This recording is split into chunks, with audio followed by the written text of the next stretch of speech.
You know, that very specific kind of modern panic that sets in on a totally open Sunday afternoon. Oh, absolutely. Right. Like the calendar is just a complete blank. Nobody is texting you. You have absolutely zero obligations. And I mean, theoretically, this should be the absolute dream. That's what we always say we want. It's exactly. We spend 40 hours a week begging for this exact lack of structure, but then say your phone dies.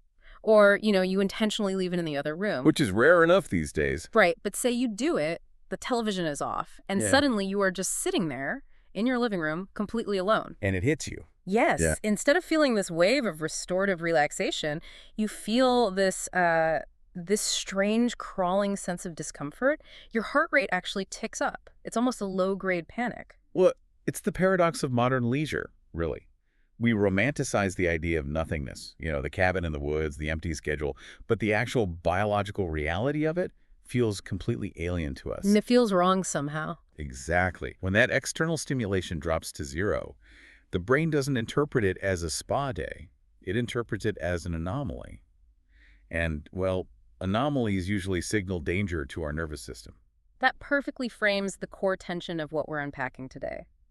Welcome to today's deep dive, where our mission is exploring this profound, imperative learning how to be alone without feeling lonely. It's such an important distinction. It really is. The irony is we have completely conflated the physical state of being alone with the emotional trauma of being lonely, to the point where just sitting in a quiet room feels like a punishment rather than just a baseline human experience. Yeah, we've completely pathologized solitude. If you look at the psychological mechanics of this, our inability to sit quietly in a room isn't just some, quirky modern habit. Right, it's deeper than that. Much deeper. It's a fundamental disruption of how our nervous systems were actually meant to process the world. So today's sources are basically a roadmap for this, right? Yes. We are going to look closely at the journey of reclaiming that space based on these reflections. It requires moving through that initial friction, that literal physiological dread of silence. To arrive at a place where solitude actually becomes your primary mechanism for emotional regulation. Exactly. It's not a motivational lecture today. It's a look at how we get to that inner freedom. I want to start right at that friction point because it really is jarring. When you step into true solitude, it isn't an immediate hot bath of relaxation. Not at all.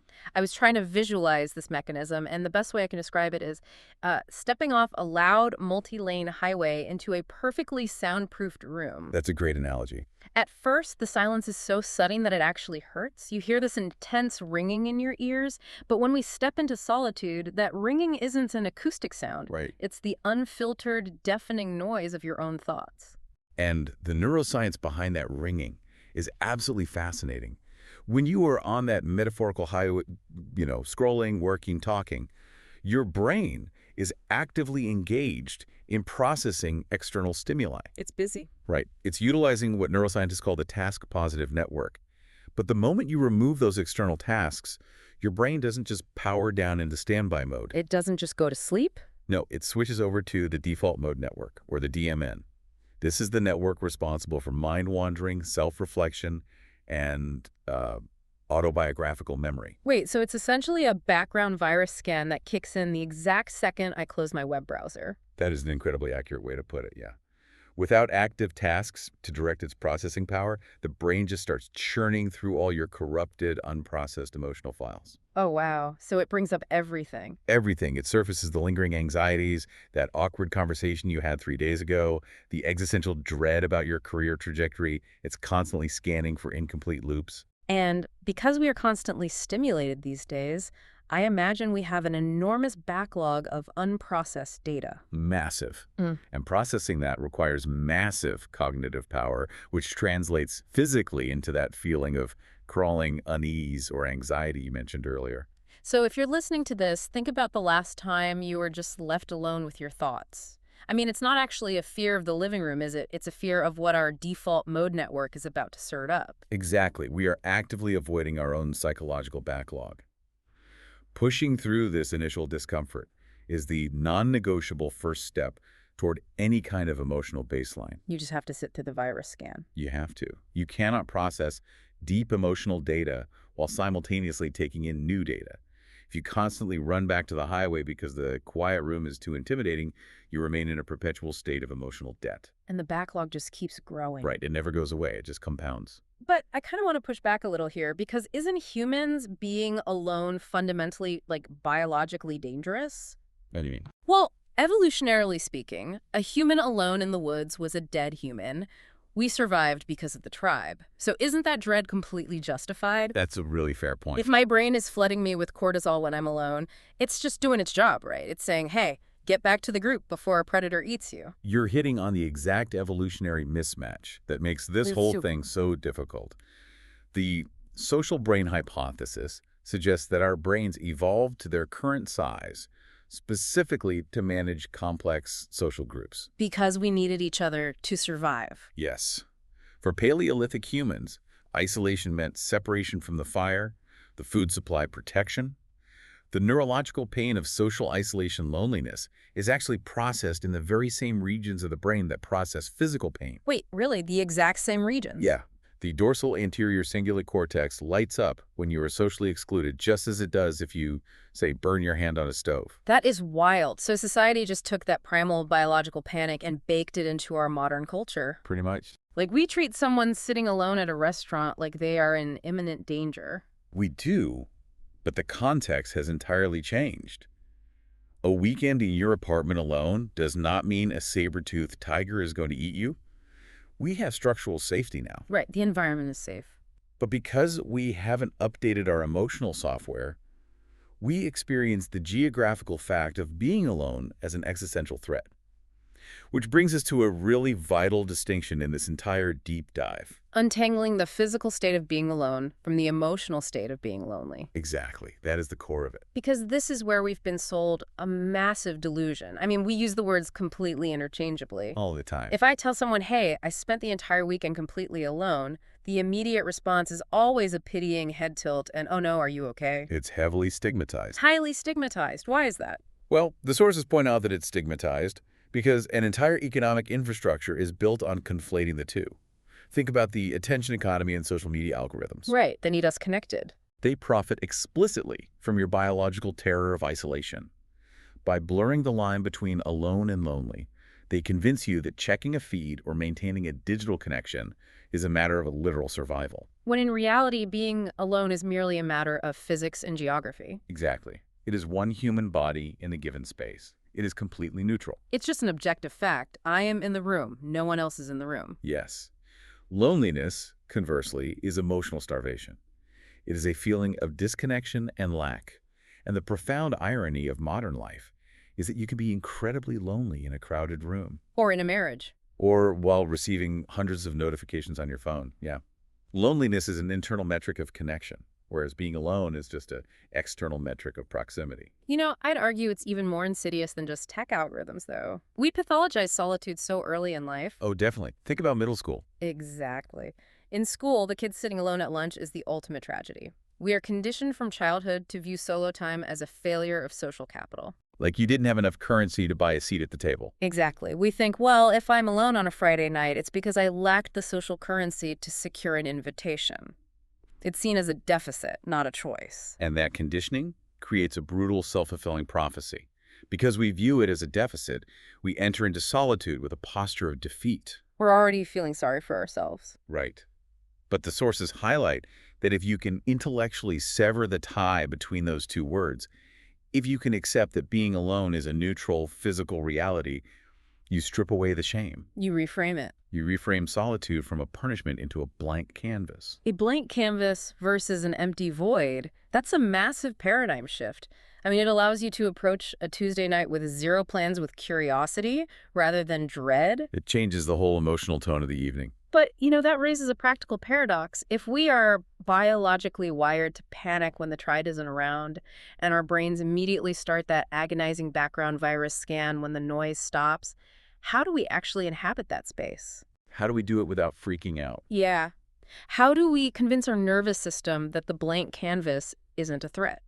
This is where the application of mindfulness transitions from, just a trendy buzzword into a rigorous neurological tool. Okay, unpack that for me. Well, the strategy isn't to just sit in an empty room and grit your teeth while your brain panics. That doesn't work.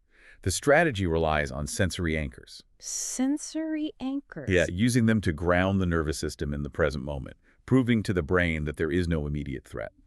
So this is where the sources talk about mundane activities like drinking coffee, taking a walk, writing a book. Exactly. On the surface, these sound like things we already do every day. I mean, everyone drinks coffee. Sure. But the distinction is how we do them, right? Because normally I'm drinking my morning coffee while frantically scrolling through emails, checking the news, packing a bag all at the same time. Multitasking. Yeah, I am consuming the liquid, but my attention is fragmented across a dozen different future scenarios. You are using it as biological fuel, while your mind is operating entirely in the future or the past. Right. And when you do that, the default mode network we talked about, it's still running rampant. To override that, you have to engage the present sensory networks. So how does the coffee help with that? When you sit with that cup of coffee mindfully, you are focusing deliberately on the heat of the ceramic against your palms. You are watching the complexity of the steam rising. You are isolating the bitter and sweet notes on your palate. It's a forced shift in processing power. Yes, exactly. Instead of dedicating energy to the anxiety of an upcoming meeting, I am forcing my brain to process real-time tactile and olfactory data. Exactly the mechanism. It is a neurological hack. By demanding that your brain process the immediate sensory environment, you quiet the networks responsible for rumination. That makes so much A sense. quiet walk without a destination works the same way. And crucially, without a podcast or music playing in your ear, it operates on the same principle. You are re-engaging your proprioception, your awareness of your body moving through physical space. It's funny because if you tell someone to just be present, it sounds so, I don't know, abstract and floaty. A bit cliche, yeah. Very cliche. But when you break it down as a method to literally redirect blood flow and electrical activity in the brain away from the anxiety centers and toward the sensory processing centers, it becomes incredibly pragmatic. It's highly pragmatic. These aren't just quaint activities to pass the time until someone else shows up to entertain you. Right. They are recalibration exercises. Mm. You are actively teaching your nervous system how to self-regulate without relying on external validation or distraction. You are proving to your amygdala in real time that you are physically safe. Yes, and that this present moment, just you and the environment, is completely sufficient. You are slowly turning down the volume on that ringing in your ears. When you sit with the coffee, the anxious thoughts will still pop up, right? The virus scan will still try to run. Oh, absolutely, it will try. But instead of immediately drowning it out by opening Instagram, you just acknowledge the thought and return your focus to the heat of the mug. You let it pass. And over time, consistently practicing these sensory anchors builds a foundation of what psychologists refer to as a secure attachment to oneself. A secure attachment to yourself. Yeah, the sources refer to it as leading to a state of quiet confidence. Quiet confidence. That phrase really struck me in the text because it feels so grounded. It implies a structural integrity that doesn't just, collapse the moment nobody is looking at you. It is the ultimate form of self-sufficiency. Mm-hmm. Quiet confidence is the state where you no longer require a witness to your life to feel that your life possesses value. A witness to your life. Yeah, think about the modern urge to immediately photograph a beautiful sunset and post it online. Oh, I'm so guilty of that. It's the impulse to prove that it happened. Or more accurately, to prove that I happened. It's Right. like, if the internet didn't validate my experience of the sunset, did I even really experience it? That impulse is rooted in a lack of quiet confidence. It is the underlying belief that an experience is incomplete unless it is socially verified. It needs a stamp of approval from the group. But when you master the art of comfortable solitude, you can watch that same sunset, feel the awe of it, and the experience is entirely complete within your own consciousness. You don't need to extract social capital from it.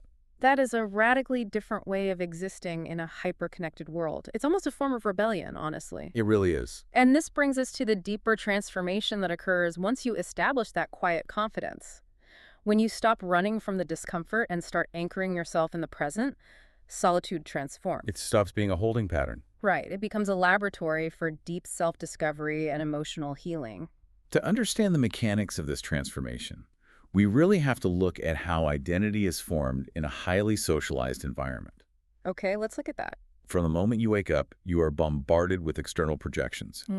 Every interaction involves managing expectations, reading social cues, and subtly adjusting your behavior to fit the context of your workplace, your family, or your peer group.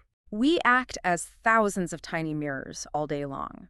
We reflect back what our boss wants to see, what our partner needs to see, what the culture demands. It's exhausting. It takes an enormous amount of cognitive energy to maintain all those reflections. And while you are busy maintaining those reflections, your own internal voice is just drowned out. You can't hear it over the noise. Exactly. When you deliberately step away from the crowd and sit in that soundproof room of solitude, you are finally dropping all the mirrors.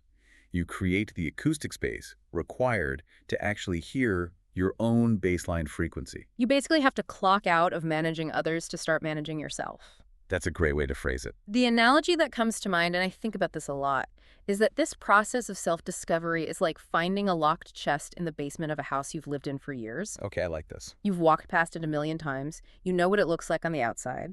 Other people have told you what they assume's inside based on the shape of the box, but you've never actually taken the time to sit quietly, find the key, and look inside yourself. And doing that requires immense courage, because what's inside that chest isn't always a pleasant surprise. You know, sometimes it's really dark. This is where the profound emotional healing takes place.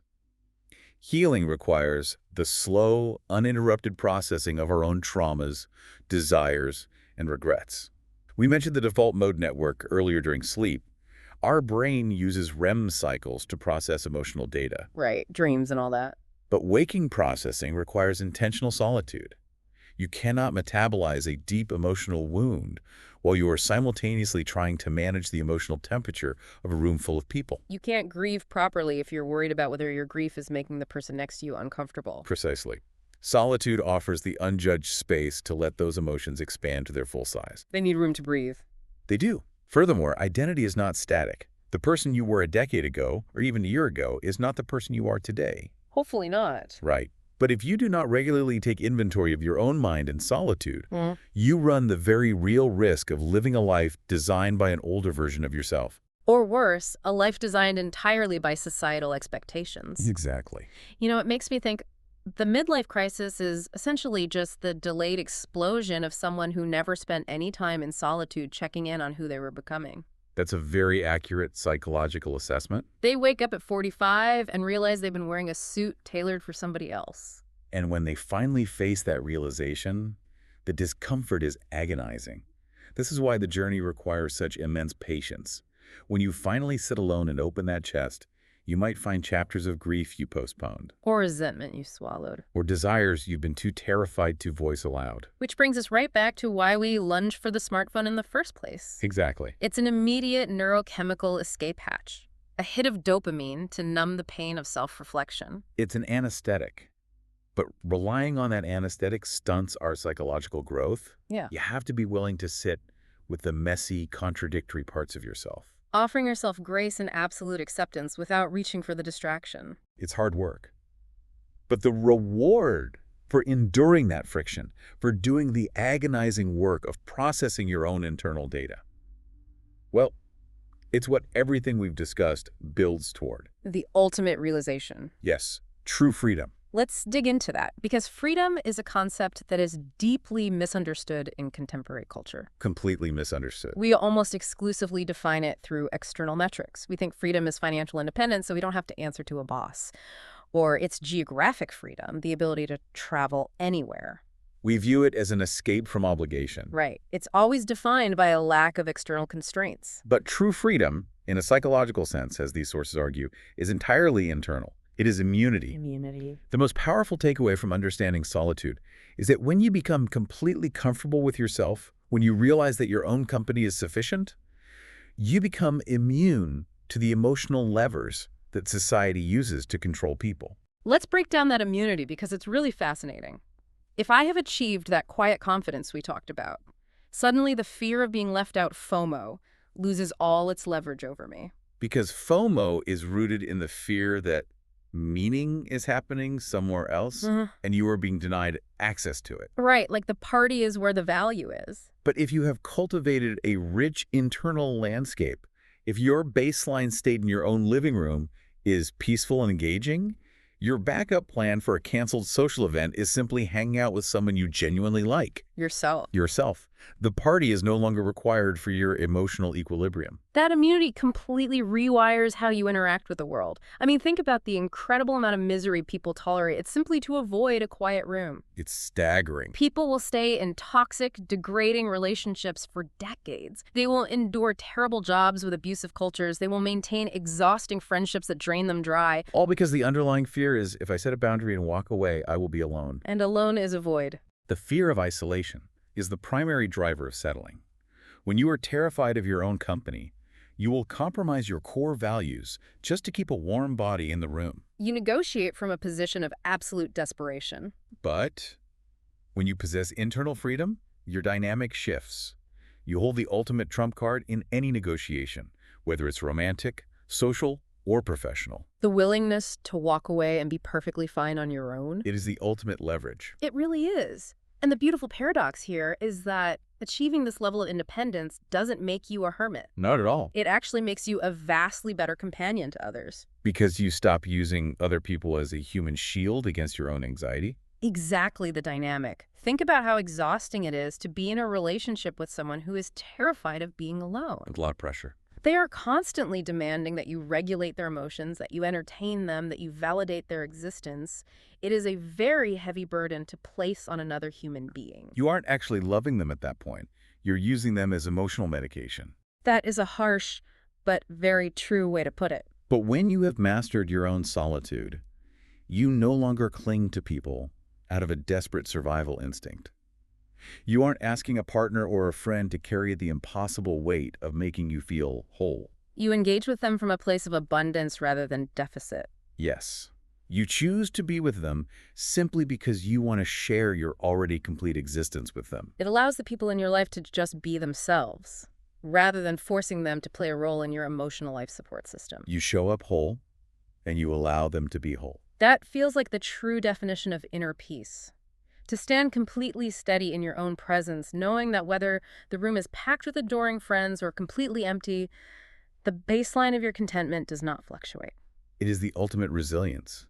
It ensures that your sense of self is not subject to the volatility of external circumstances or other people's opinions. It's an incredible progression. And, it all traces back to that initial moment on a Sunday afternoon. The empty calendar. Right.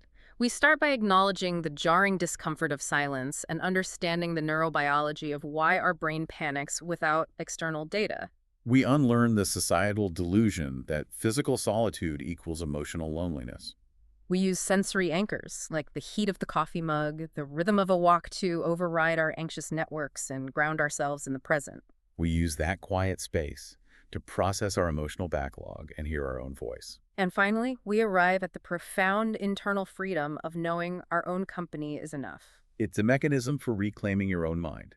But, there is a broader societal implication to this that we really need to consider. Oh, where are we zooming out to? We've been discussing this on an individual level, but if we look at the environment we are operating within, if true internal freedom and quiet confidence can only be forged in the crucible of uninterrupted solitude. Okay, I see where you're going. What does it mean that we have designed a modern world explicitly built to eradicate solitude?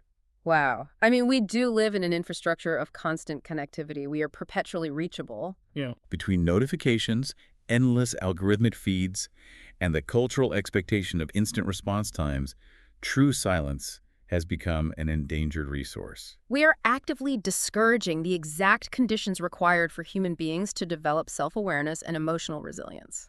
This raises a critical question for all of us. Are we inadvertently engineering a society that profits off our perpetual immaturity? That is a chilling thought. By keeping us constantly distracted, are the systems around us actively robbing us of our internal freedom?